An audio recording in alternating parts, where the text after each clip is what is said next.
Greetings and welcome. If you haven't heard of Spotify for podcasters, it's the easiest way to create and post your podcast. It's free. That's right, it's free to download. It has built-in tools that will allow you to record and edit your podcast from your cell phone or any smart device.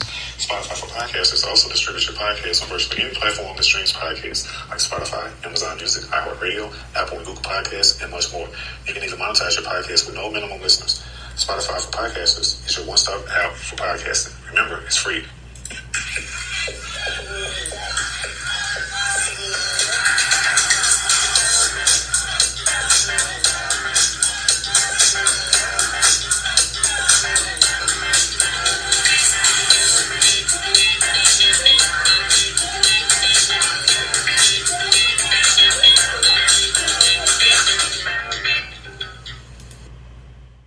Welcome to the Trigger Warning Talk podcast, where we have uncensored conversations, we exchange information, and we provide a ton of resources for the listeners and the viewers. We are sponsored by Spotify for Podcasters. We are produced by my company, Penton Pending Consulting Solutions, LLC.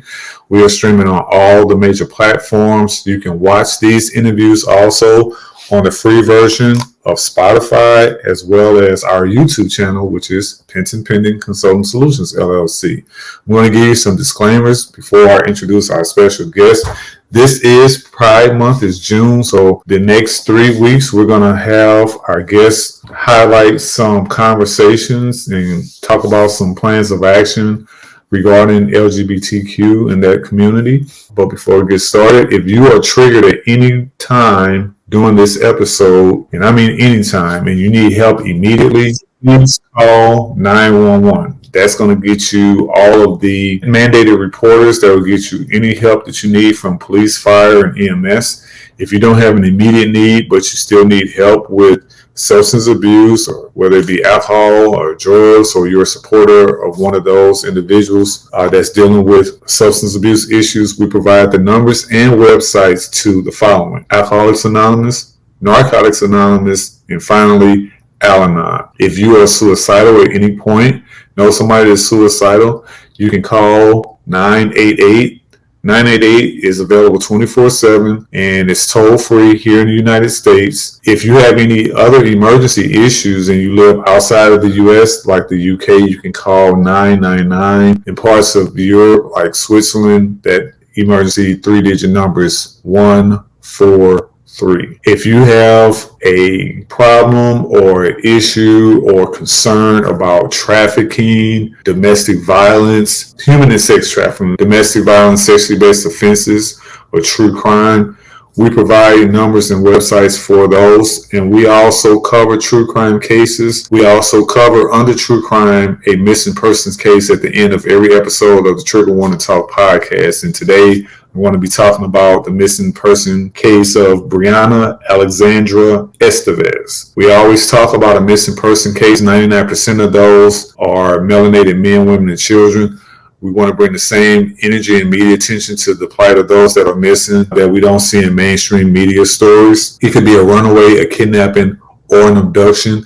If that person died and their killer or killers has not been brought to justice, or was a mysterious circumstance that's still being investigated, if the case has turned cold, we will cover those stories also on the Trigger Warning Talk podcast. That being said, I want to invite you all to tune in this Thursday. We're going to be having our guest, Drummond Culture. He's going to be premiering in a 3-part series where we're going to be talking about all things related to the LGBTQ community from the perspective of domestic violence and sexually based offenses, trafficking, and some true crime stories that we cover. Drummond Culture. He is a personal coach. He's a self-empowerment and mindset coach. He has a great following on IG. You got to look at these podcasts that I publicize because I show graphics.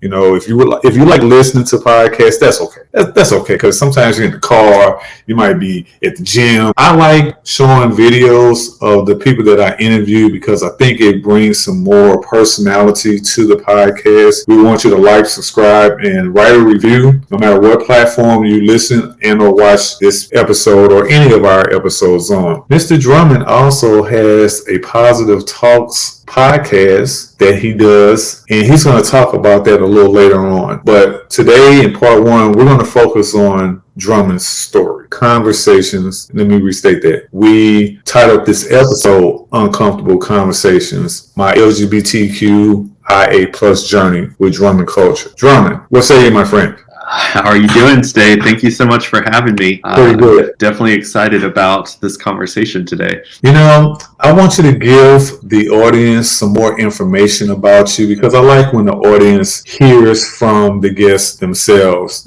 get a feel of who the person is that we're going to be talking to. Yeah, so I can start with saying you did a wonderful introduction. I am a self-empowerment coach. I also dabble in leadership and networking coaching, where I really just help people obtain the skills that they need to go out into the world and make a difference. I think that when it comes to the LGBT community and other marginalized groups, the important thing that we need to be doing is getting people into leadership positions to make change. It's great to have allies in leadership positions, but it's a completely different thing when the leader is someone of the minority group.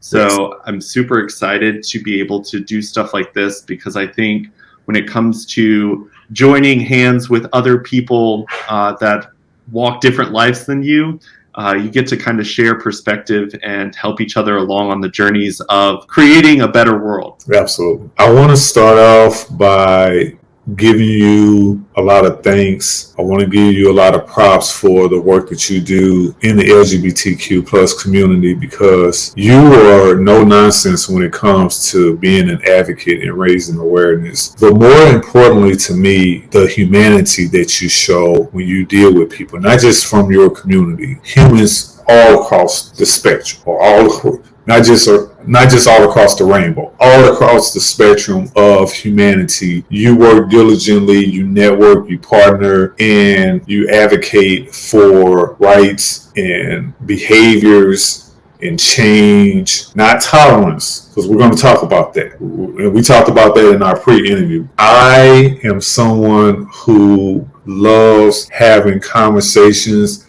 and coming up with plans of actions when we're dealing with some of these topics that we're going to be covering today. However, we're going to start off giving you the microphone, and I want you to tell us about who Drummond is and how you started this journey dealing with uncomfortable conversations about who you are, especially as it relates to the LGBTQ plus community. Because this is your interview. I'm just going to be sitting there pushing buttons. I got a couple questions here and there, talking points, but for the next 40 minutes or so, the mic is yours. Awesome. Yeah. So I love this is your life. Perfect. I love the thing that you said about tolerance.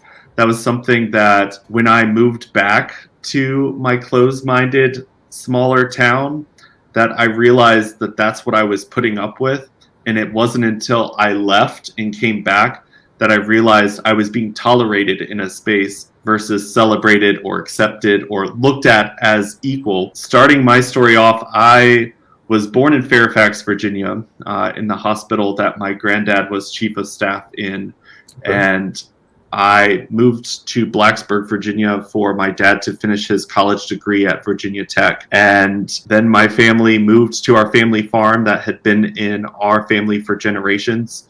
My grandfather redid our home so that we could kind of live in a nicer home. We didn't have to live in one of the older farmhouses that were there. And that really sparked my love and passion for building, designing, architecture. So my journey was just kind of living in the South in Virginia. My family has a very Christian background, so I was raised going to church. We were a Baptist. I later became non-denominational in my faith, and I had two sisters that were younger than me that grew up with me. Around the age of 13, for me, I got to experience what it was like to have my family divided when my parents decided to get a divorce. That was pretty much my first hardship that I remember that I was publicly able to speak about. There was a lot of struggles that I dealt with as a kid, mainly because of my sexuality and everything that I was not aligning with when I was looking out into the world that I was brought up in and seeing how other people connected with each other versus how I was connecting with people in my head at the time. Going back to like the age of 5, I unfortunately was in a position where my mother's brother molested me as a child. And that was something that was really hard for my child mind to wrap around, like what was happening. I remember it happening on Christmas that year, to where I was brought into a room by my uncle. He said he had something for me, and that's when the event happened. And I remember it being a very traumatic, painful experience, because that was someone that I trusted. That was someone I looked up to. He was my fun uncle that I wanted to hang out with, and I was excited to see when we got to go to family events. And that kind of changed my whole perspective. And that event, because of that, also tied into my struggle of understanding my sexual orientation as a gay male, because I wasn't sure if that was the event that made me the way that I was. And as a child growing up, that was something that I kept to myself until I was 18. I actually came out about that at a church camp before I came out about my sexual orientation, because one of the camp leaders shared his story of being molested as a child. And I thought that that was someone that I could connect with and rely on to keep my secret, because our stories were so similar. But the closer I got to him and sharing my thoughts, because it was someone connected to the church, I got more of the approach of being gay is wrong. That event didn't make you gay. You're just messed up in the head. You need some counseling. You need help. So that was something that was really hard for me to fully understand. When I was 15, my mother let me know that her brother and her dad also did things to her as a child. And she informed me that the reason why she stopped allowing my sisters and I going to their house when we were children was because she didn't want something like that to happen to my sisters. And at that time, I didn't have the heart to tell her that it had happened to me. It wasn't until after I came out to her at the age of 18 that I told her that that had happened to me when I was 5. And that kind of started the whole journey of learning to accept myself, learning to heal all the trauma that I occurred over the years of believing at some point that was my fault. I should have known better than to go into a room. I should have known better than to do certain things. For the longest time, because of all the things you hear in church, I believed I was going to hell for what my uncle did to me. I believed I was dirty. I was tarnished, and there was no amount of prayer that could save me. I used to stand in the shower as a kid and just pray to God that he would wash it off of me, because I was convinced that that act that my uncle committed somehow made me like destined for hell. And it was a very long journey, looking back on so many different moments. Now that I've done a lot of healing and I've done a lot of therapy, there's a lot of things that I can now look back at and see this was just a gay boy trying to find his identity himself in the world, surrounded by people who did not understand LGBT. It's not like it is today, where it's publicized across social media, widely accepted in most places, whether it's pushed back upon by other people who don't have open minds. I would say for the most part, I still find a lot of acceptance in the world today. And I think that that journey that I went on, it really opened my eyes to the pain that people can feel. It opened my eyes to the stories that are left untold. And it really helped me see people as people, because I knew that I walked through life smiling. I walked through life as that well brought up Christian child with the deepest, most secret pain that anyone could hold on to. And what the world saw was something very different. So I try to approach everyone, even the ones smiling the ones that are throwing hate, the people who are just confused just because they're scared of the unknown. I try to approach everyone with, they could be holding something really deep and not knowing how to share that or experience it or heal it. So I just try to kind of move through life through just giving everyone grace and believing that people are the way that they are based upon all the experiences that they've had. I can't judge people and expect them to understand the world that I see it, because we walked very different paths from the beginning. And when it came to that journey, I didn't come out to the world. I was forced. My stepsister, when my dad remarried, had found pictures of me on Facebook with my roommate.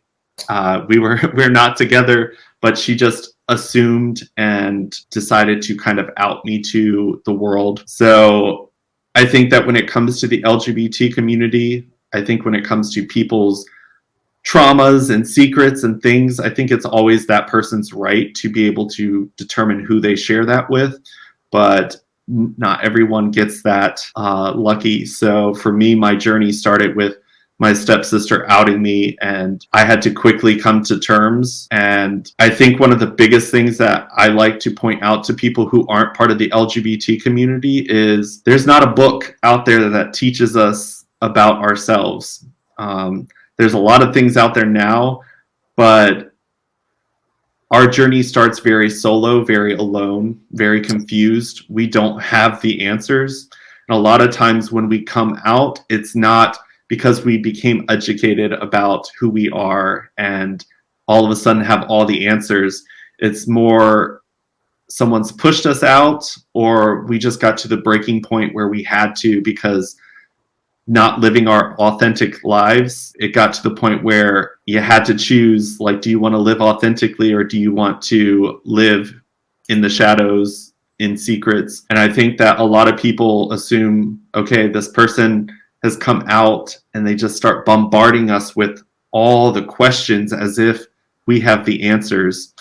And that can be really hard. I always say, if you are someone who a gay person has come out to, a trans person has come out to, do your research online, speak to professionals, connect with people who have been out for a long time, who literally have degrees in this field of study, who have written books and done the research to understand the psychology behind it all. Because a lot of times those questions that they have, especially if it's children, we don't have the answers. And I think that that's really important for people to know.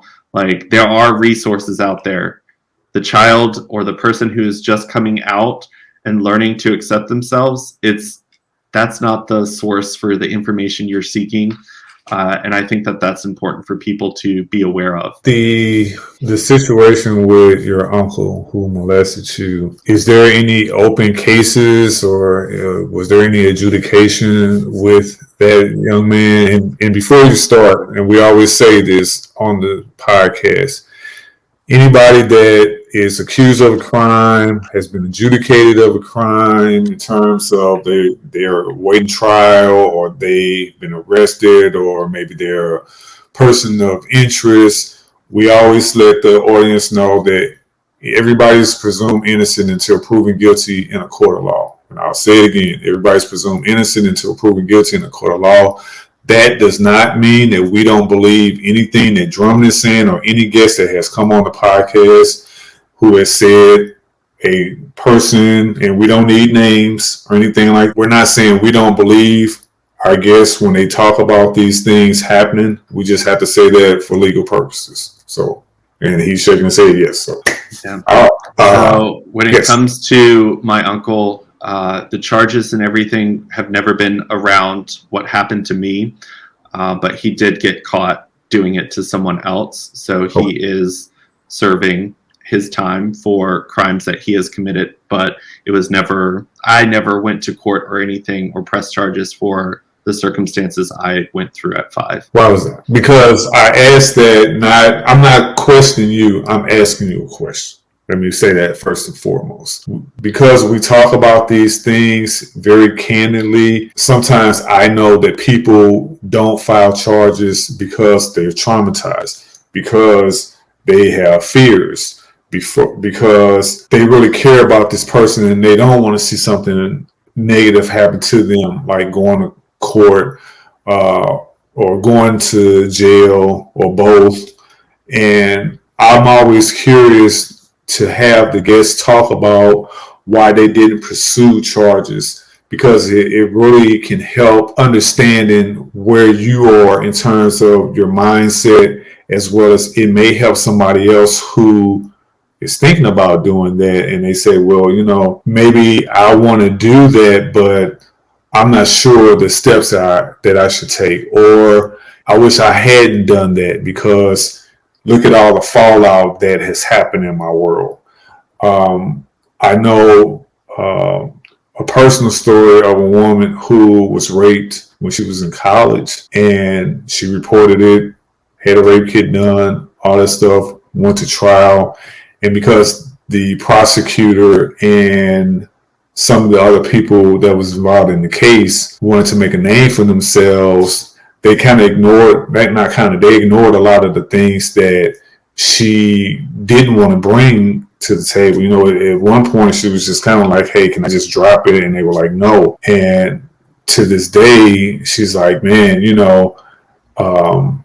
I could do it all over again, I probably wouldn't have done it, because I went through hell. I went through so much hell in that whole process. And I don't really think it benefited me even long term going to court. So that's why I asked the question. The mic is yours, sir. Yeah. I mean, so when it came to the time where I was finally able to talk about it, I was pretty much starting my adult life. When it came to that time, he had already been charged with things against someone else. Okay.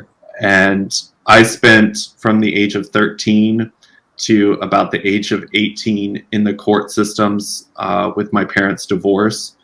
And I've been pulled on stand many times. When it came to feeling like I was being heard, I felt like I was being manipulated into answering things to fit whatever motive the lawyers wanted to place. And because I went into court wanting to defend my mom for leaving my dad because he was a very abusive person, the way that I felt like the court systems were working, my mom had an appointed lawyer that, because she couldn't afford to get one for herself, my dad's family had a lot of money, and his lawyer was very good.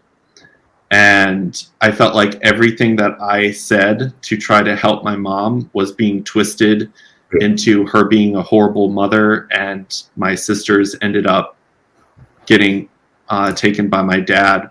So I didn't have a lot of faith in the court system. I felt like I'm starting my adult life. He's being punished right now. It wasn't because of me reporting it, but at the same time, I didn't, because that was a lot of years going back and forth to courts and things being tossed back and forth. I really didn't want to spend my adult life trying to relive that pain. There's definitely still a lot of trauma and triggers that I am constantly discovering. Like if someone comes up behind me and like hugs me and holds my arms down, like I instantly am triggered into a panic response. There's a lot of things that if it's too forceful, like if someone comes up behind me and grabs my shoulders, like my body goes into just like shutdown mode. And for me personally, I think he's where he deserves to be. And I don't feel like me putting myself through that again will really benefit me in any way. I hope that the court systems keep him where he needs to be so that other people don't have to suffer with that. I don't know if at a younger age, if I had been aware that me saying something at that time could have prevented other people from having to go through that, if I would have done things differently. But I think at the time when I started coming out of that story and sharing it, I was not in a place where I was interested in going in front of a judge and dealing with lawyers again, because I did not have a good experience with it growing up as a child, going through divorce court. One of the things, and we're going to talk about this more in part two, when we really deep dive into a lot of issues in particular affecting the LGBTQ plus community. Right now, we're just focusing on you and your journey. So, again, this is the Trigger One Talk podcast. We're sponsored by Spotify for Podcasters, produced by Penton Pending Consulting Solutions, LLC. If you're triggered at any point during this episode or any of our episodes on the podcast, please call 911 if you need help immediately. We don't want you suffering in silence.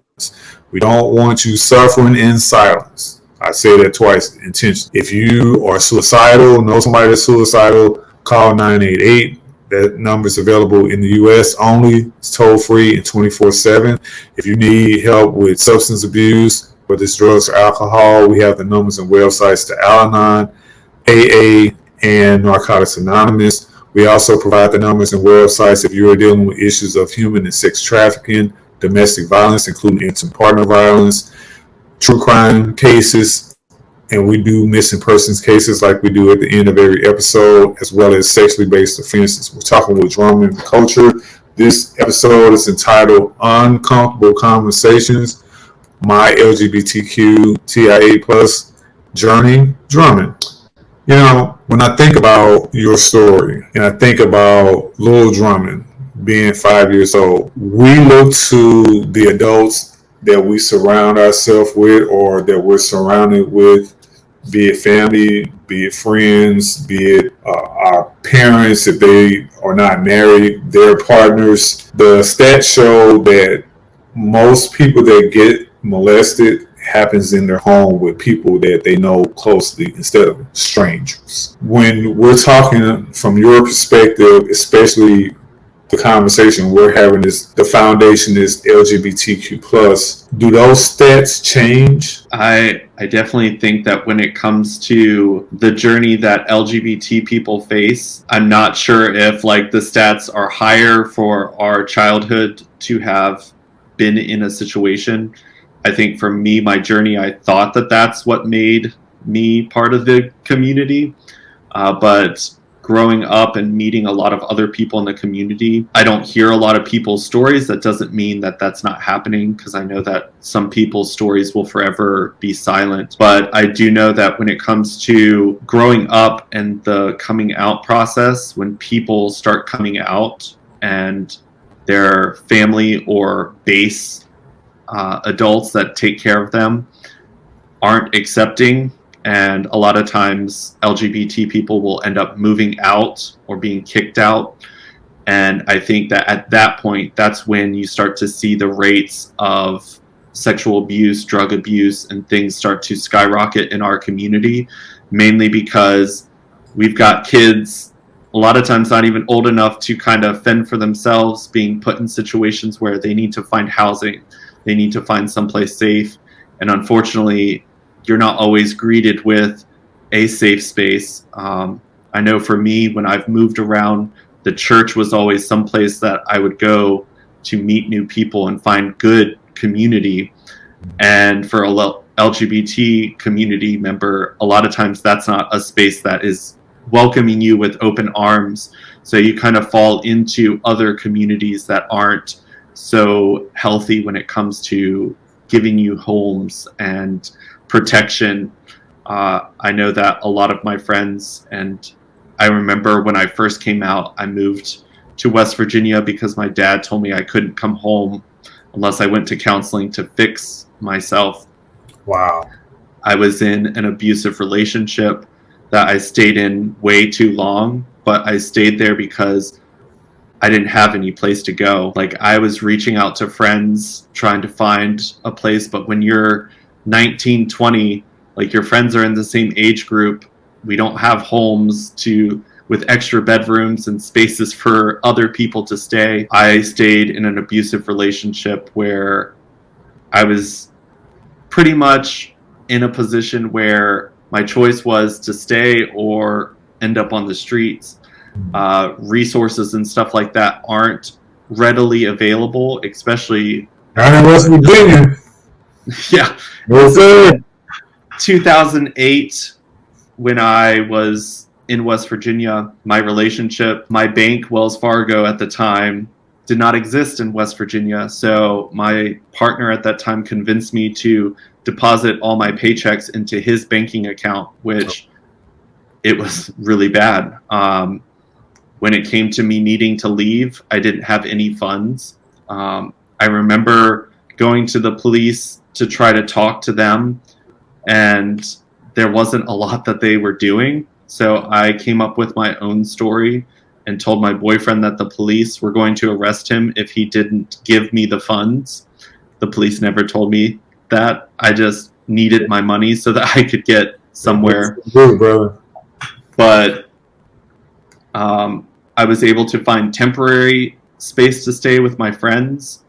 But when their parents were like, hey, we can't keep you here any longer, I ended up right back in the same place with the abusive relationship. I got out of that, thankfully, because I was starting to live in a dorm for college. I transferred to West Virginia to be with that person just because I didn't have family to come back to. My mother loved me, but she had her own struggles. She was not financially stable. She didn't have a home to stay in herself. So my dad's family, who had money, just wasn't very accepting. My granddad, when I came out, he worked in the hospital, like I said, and he was one of the first doctors in Virginia to work with HIV patients back in the 80s. And so he understood. But my granddad had a very strong belief that family is family, no matter what. So he didn't like to step in the way of my dad's decisions. So he kind of allowed that to happen. So I was definitely in a position where it was very hard. Decisions were being made, and I figured being beat by my boyfriend was better than living on the streets. By the time I got into the dorms, I ended up I was a freshman counselor in college, and my boss at the time started seeing the bruises, and my friends became very protective of me and got me out of that situation. That's when I kind of really connected with community for the first time, where I was accepted for being part of the LGBT community. I wasn't looked at as filth or something lesser than or something that was going to hell. And that's really where I built my community, was in college with people who saw me. They got me out of a dangerous situation. That's like I connected with professors. My honors professor was part of the community as well. When I became a freshman counselor, he asked me not only to announce my grade that I was in college, as well as my major, but to let all the incoming freshmen know that I was part of the LGBT community. I still suffered at that point with religion and my queer identity.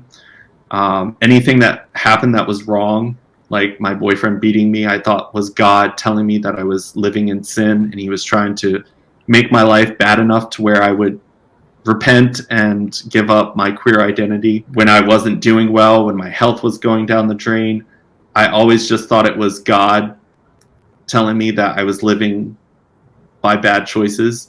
So like it took a really long time for me to align my queer identity with my faith, but it was the professor who pushed me to tell the world that I was part of the community. It took freshmen coming up to me and asking me questions about coming out, accepting themselves. That's when my journey kind of started, where I was helping other people. And I think that my journey really started I helped people by sharing my own story. I didn't really have knowledge, anything past that. So I was just sharing my story to help people heal. I put a YouTube video out sharing information, and those kind of took root, and people started listening and commenting and telling me that that information was helpful. Okay. And I think that that was a really good space for me to kind of just put out. It was almost like my journaling or diary put out for the world. There was a lot of hate. I usually didn't look at the comments, and it was the supporting, hey, your story really saved me. that really kept me going in that sense. For me, that kind of launched me into kind of what I'm doing now. Went to school for architecture, didn't end up loving it, but I became very passionate about helping others accept themselves, become acquainted with college. I worked with international students to help them adjust to living here in the United States. And I realized that that's kind of where my heart laid. Like, I just really enjoyed knowing that something I did made someone's life easier. I just started to kind of do that. And my YouTube and social media platforms started to grow. It was when I started to grow a lot in the pandemic that I became more aware of the world and how many problems existed, and how me sharing my own personal story when I had that many eyes on me wasn't creating as much change as I wanted to see. So I started the series Positive Talks during the pandemic in 2020 because I felt like me sharing my story was great, but it was distracting from the other things happening in the world that really needed attention, whether that was the political atmosphere, whether that was the movements that were going on during 2020, whether that was people's fear. And I mean, we all know when you look at the news, it's hard to walk away from it thinking that the world is a good place to be right now. So I wanted to do something that positively impacted the world. And I knew that my story could only touch so many. So I started inviting guests on to have positive conversations and talk about the hardships that they've been through and how they are still able to walk through life with a positive outlook. I've brought guests on from all walks of life, and it first started off with just friends. It moved on to people that I admired and had somewhat of a connection with. And then it started to grow from there, where I start reaching out to bigger content creators, celebrities from different backgrounds, whether it's Broadway, Hollywood. Then it just kind of became this thing where I wanted to hear stories from everyone. It branched so much further than just the LGBT community. And it just really opened my eyes to the fact that there are so many beautiful people out there doing so much good.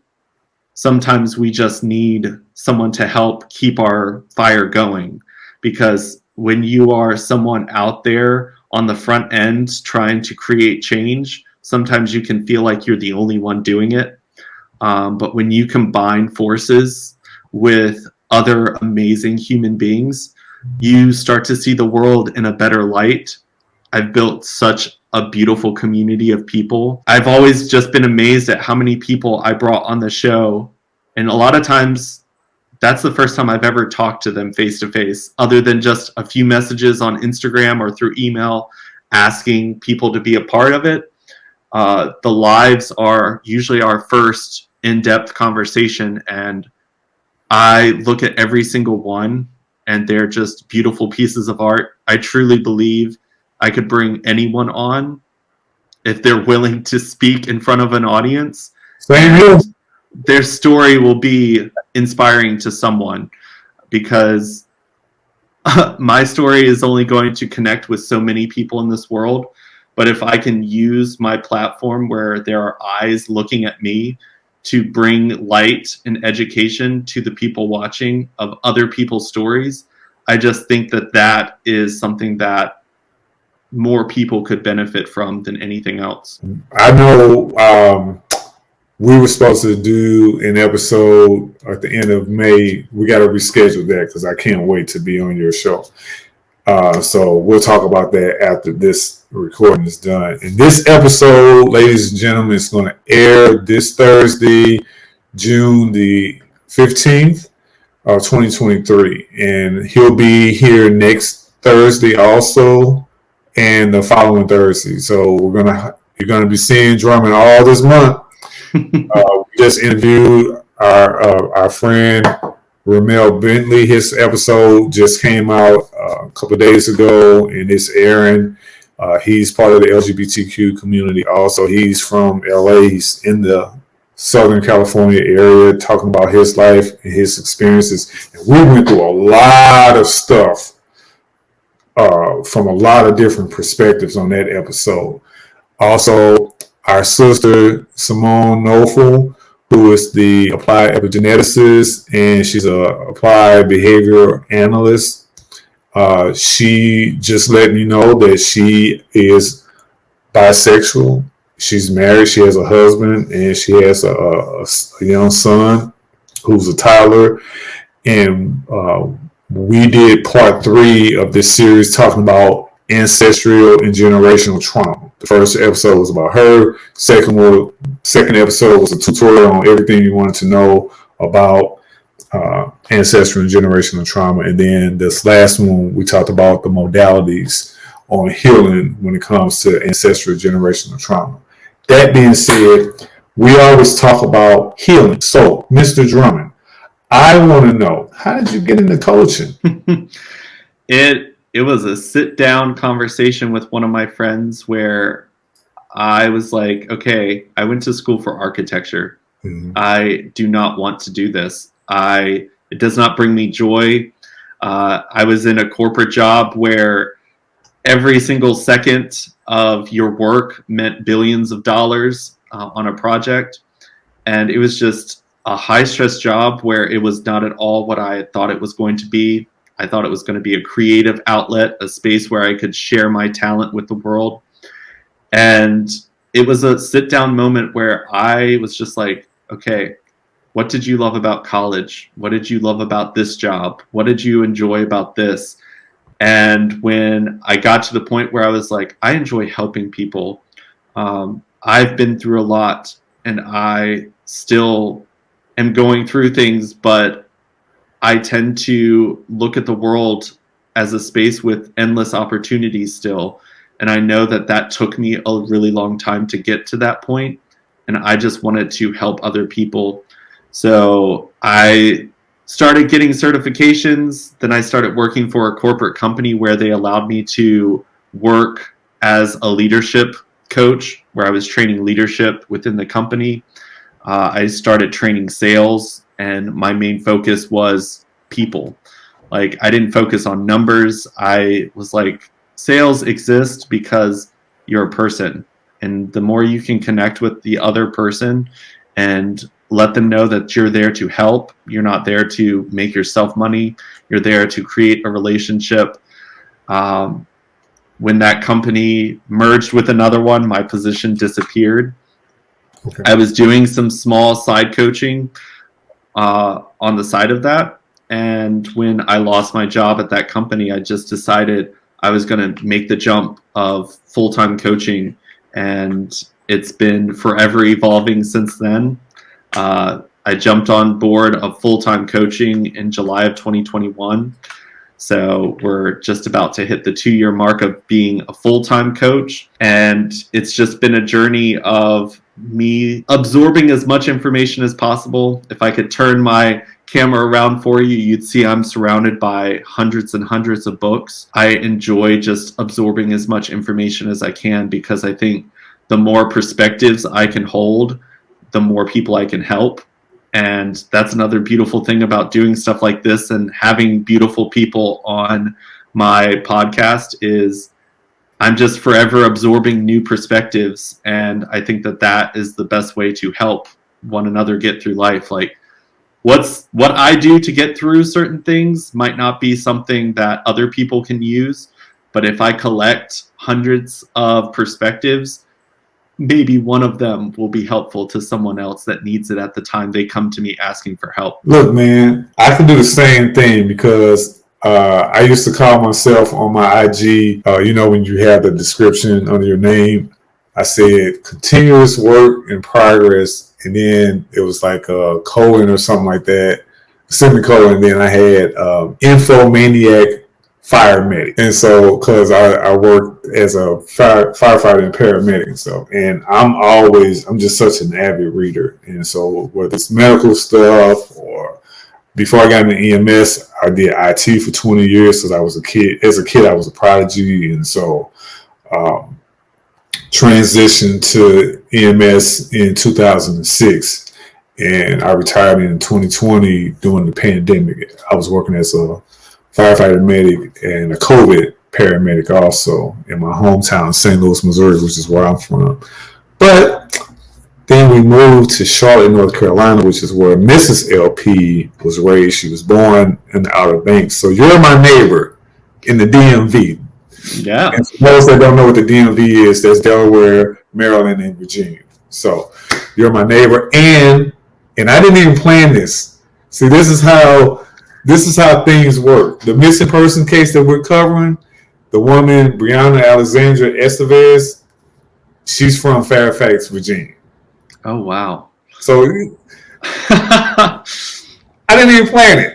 I just ran across because normally Mrs. LP gives, because she's our missing persons expert, and that's why we started doing missing persons and added it to the podcast.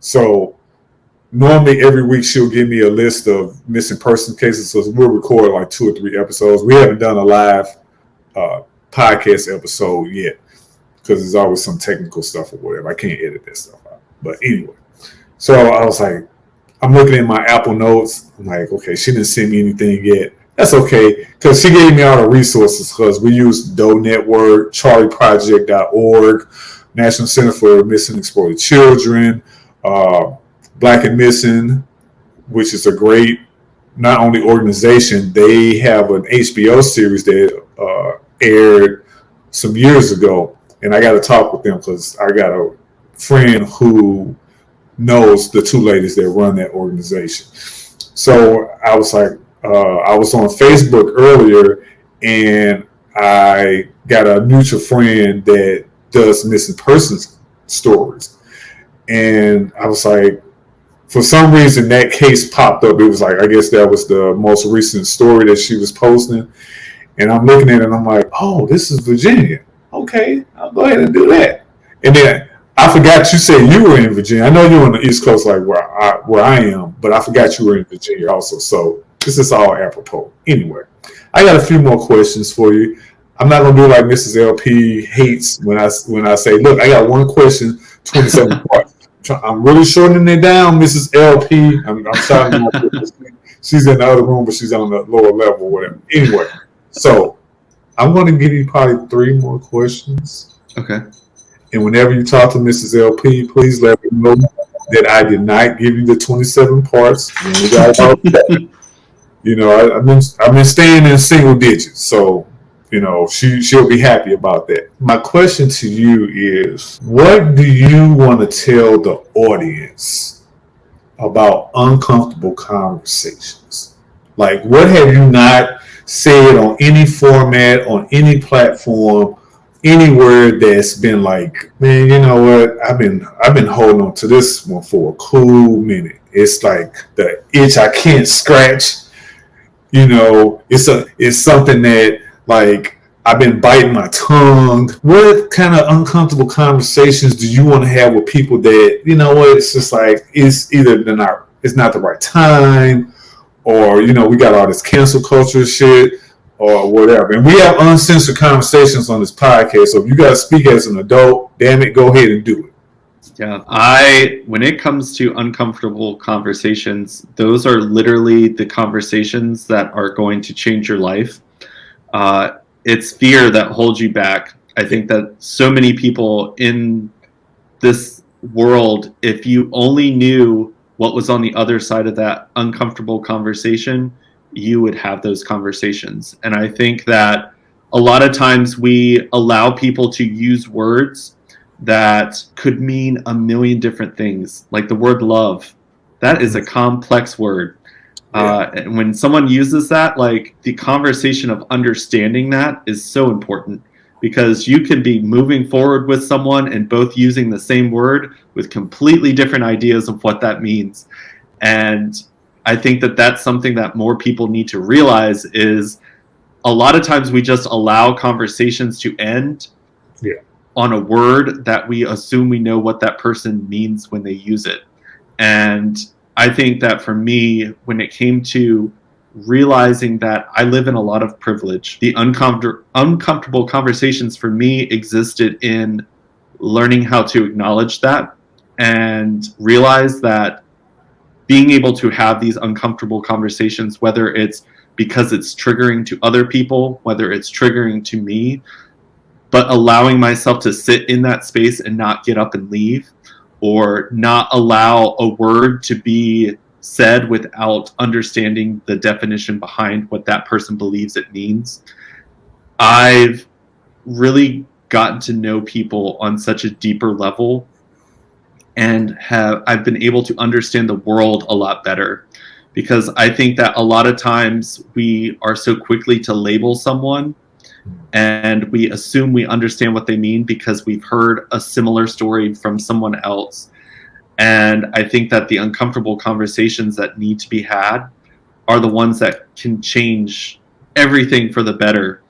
I have yet to have an uncomfortable conversation where I didn't come out with so much more knowledge than I went into that conversation with. It doesn't necessarily mean that it's something that I'm happy about at the end of the conversation. I'm just saying that I grew and I understand the world better because of it. And because of that new perspective, I'm able to see the world in a broader way than I was before. And so many times when I'm sitting watching the news, when I'm hearing people talk, I'm just like, I bet if that person dug a little bit deeper into the understanding of why that person said what they said, they wouldn't be having this debate or conversation that they're having now, because everything just seems so shallow these days with conversations. It's uncomfortable. Hold on. See, that's how I know when I'm talking to another podcast, because they get in that producer mode. I'm telling you, I call y'all out every time when y'all do that. I love it, but I'm telling you, it's funny as shit to me, because it's like, you can't help it. You know what I mean? Put a pin in that, because in part 2, it's going to be everything about uncomfortable conversations, like for real, for real, for real. And I told you I wasn't going to keep you that long. So, second question is this. Daily affirmations. What are yours? Just top 3. I would say it's not yesterday, it's not tomorrow, it's today. We can't live life focusing on either of those two before or after. It's what you're doing right now. I love when people talk about, oh, what would I have done if I lived in the past? It's what you're doing right now. The things that happened in the past, we are still seeing different ways of them being displayed today. How are you handling it today? A lot of people will focus on that type of stuff. And I'm like, what are you doing today? And then use your voice. Your voice has a lot more power than you ever could imagine. And I'm not saying go out in front of a riot and scream. I'm saying let people know you love them. Let people know you see the hard work that they're doing and you appreciate what they're doing for the world. Let people know that you support the journeys that they're on and the work that they're doing, because your voice matters, and it's a lot more powerful than you could ever imagine. When I learned that lesson, like, I gave someone a compliment and they're like, you have no idea how much this means to me. And I've had people come up to me and tell me something that I can't even remember saying changed their course of life. Like, I was told that I told someone, hey, you're not smiling today. I miss that smile. What's wrong? I don't remember saying it, but they told me that their life was heading in a dark direction and they were planning on ending their life. And apparently something that small changed the course of their life. And that's not like, that was a blip on my radar, but it was a life-changing pivot for them. So use your voice, because it matters, and be aware that it's something you can't take back. So use it to make the world a better place the way that you believe it should be. Drummond, I got more relatives than family. I want to repeat that. I have more relatives than family, unfortunately. And I love all of my relatives. And I love all of my family. I want you to go back to your pre-adult life with this last question I'm going to give you before we do the shameless plug segment. So I'm gonna pull up all your social media shit, and I'm gonna tell people. No, you're gonna tell people how they can get in touch. I'm just gonna show it. My last question to you is this, because I know a lot of your trauma came from family and it came from relatives. If you could write a letter or an email to your younger self, to little Drummond, at whatever age, under 17 or under 18, what would you say? Ooh. I think I get teary-eyed anytime I think about like communicating with my younger self, because I know how like scary and dark that place was. Yeah. That version of me did not see the light at the end of the tunnel. So I would remind them that family is not just people related to you through DNA. Some of the people that are going to assist in changing your life will only come into your life when you are willing to ask for help, when you let the world know that it's not all rainbows and butterflies like you're told you have to project. Because I was living very alone and very much in pain until I told the world that I wasn't.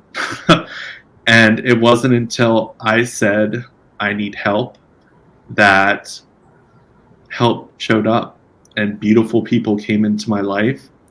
So my letter to my younger self is, there are beautiful people around you right now, and they will prove themselves very soon in your future, but they could have come into your life so much sooner if you allowed yourself to trust again, because my trust was very much destroyed.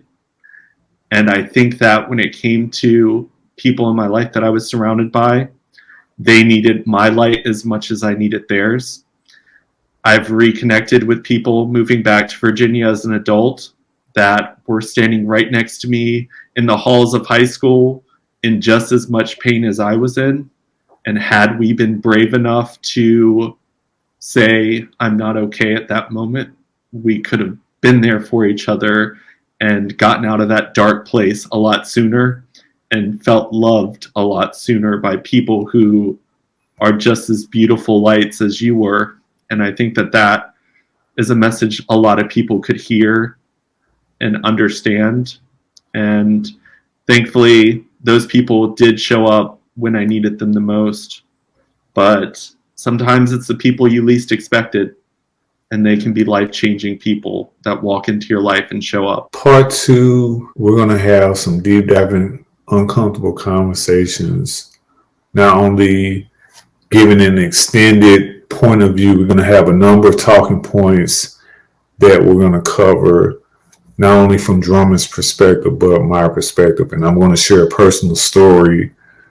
When I was in Catholic school, I went to Catholic school from grades 1 through 6.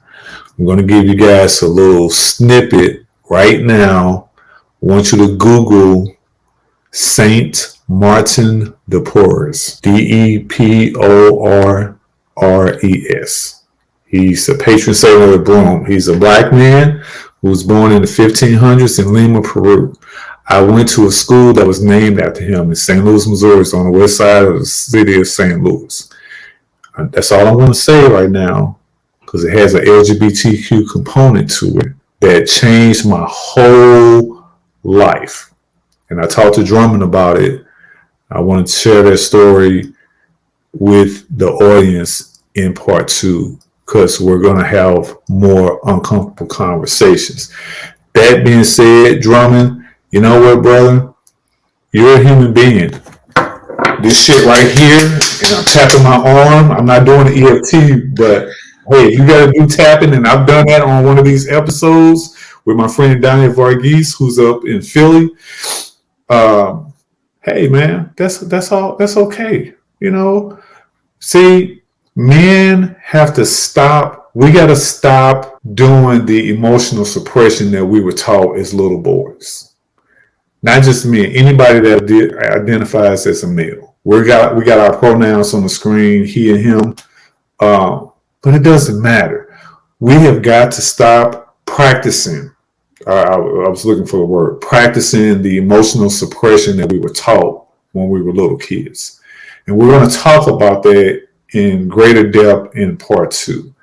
That being said, I want to pull it back up on the screen because we're about to wrap this episode up. And Drummond, shameless plug time, brother. How can people get in touch with you? The mic is yours. Yeah, so it is Drummond Culture on all my social media platforms. You can find me on Instagram, YouTube, Twitter, Facebook, all the fun platforms that are out there. When it comes to my website, if you'd like to work with me as a coach, you can grab that link there on my page and set up a time on my calendar if you'd like to work with me. I am here to celebrate your authentic self. I'm not here to push you towards any goals that are money-based. It is passion-based. I want you to glow in this world. I want you to be a light. My positive talks are there as well if you're interested in being a guest. If you think that you've got a story that will give people new perspective, inspire people, or you just want to let the world know that there's some stories that have been untold, I am always looking for new people to talk to. If you're brave enough to talk in front of a live audience, I want to talk to you. Positive Space is a growth from Positive Talks. It is there to network as a community. Every live I've done, I always remind people, look in the comment sections. Yes, I'm the host of Positive Talks. Yes, my guests are amazing people, but the people in the comment section are a part of this community. They are amazing people as well. I've connected with so many new people through my conversations in my lives, and I created Positive Space as a place where we can all jump on a Zoom call. It's not just me and my guest anymore. I want everyone to be a part of it. I've created this space as a place to celebrate everyone. I created it to be safe for everyone, no matter what your background is, no matter what your personal opinions are. I want you to come and share them, and I want you to come have an open mind and hear new perspectives. So on my website as well, I've got the link to Positive Space if you want to join that. I actually have one of those tonight, as well as having a Positive Talk live a little later today. So I definitely enjoy those things and would love more people to be a part of them. You know what, brother? That's it. That's all we got. I want to thank you so much for joining us on the Trigger Woman Talk podcast. We'll be back next week with part 2. This episode is going to air on June 15th of 2023. That's it for now. Drummond, you have a good day, man. Hopefully they get that maintenance issue fixed for you. Go ahead and take care of yourself, and I'll see you in these clubhouse streets too. Sounds good. Thank you so much for having me. All right, folks. So that's Drummond Culture. We're going to go to our missing person case to wrap it up. We have a young lady who is in Virginia, from Virginia. This comes from the Black and Missing Foundation, blackandmissinginc.com. Her name is Brianna Alexandra Estevez. Case type disability and danger. Date of birth 7/27/94. Missing date 7/29/2020. Age now 28. Missing city is Lorton, state of Virginia. Case number is 2023-033-00238. Gender female, biracial. Light complexion, height 4'2", 110 pounds. Brown hair, medium length. Eyes are brown. Glasses or contacts none. The location last seen. Brianna went to New York for Memorial Weekend in 2020 and was scheduled to return home a few days later. She never returned home. According to the circumstances of her disappearance, according to Brianna's mother, she received a call from Brianna on July 29th last year, 2020, from a street phone on Jamaica Avenue, that's in Queens, New York, stating that she had and was being trafficked. You know, we cover trafficking cases. I got to get more into this story at a later time. It's believed that Brianna is being moved from hotel to hotel.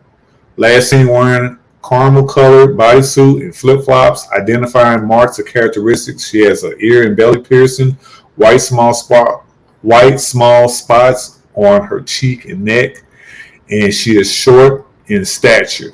I'm going to pull this picture up over here on the screen, and I'll read it to you. Anyone with any information, please contact the Fairfax County Police Department at 703-691-2131.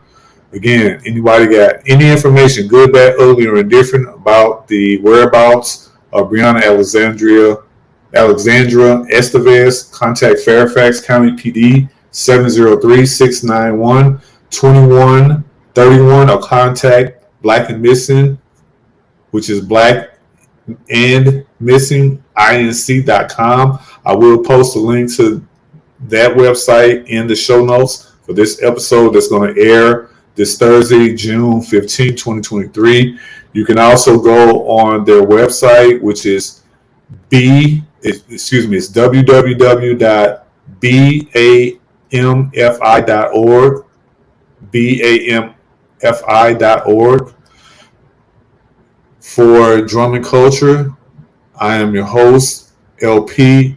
I always tell people, live in awareness, never live in fear. Situational awareness is important. Keep your head on the swivel. Take a first aid, CPR, and a stop the bleed class. We want you to be an immediate responder until the first responders show up, because it's not a matter of if, but when and where a violent, critical incident or an emergency is going to happen, and you may need help for yourself or others.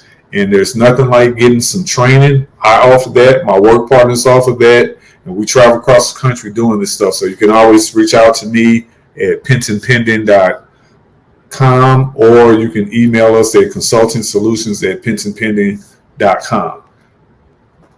I want you to make sure that you write a review and like and subscribe to these episodes, because we're streaming on all of the major platforms, and you can watch these on Spotify and our YouTube channel. That's it. That's all. See you next Thursday. LP out.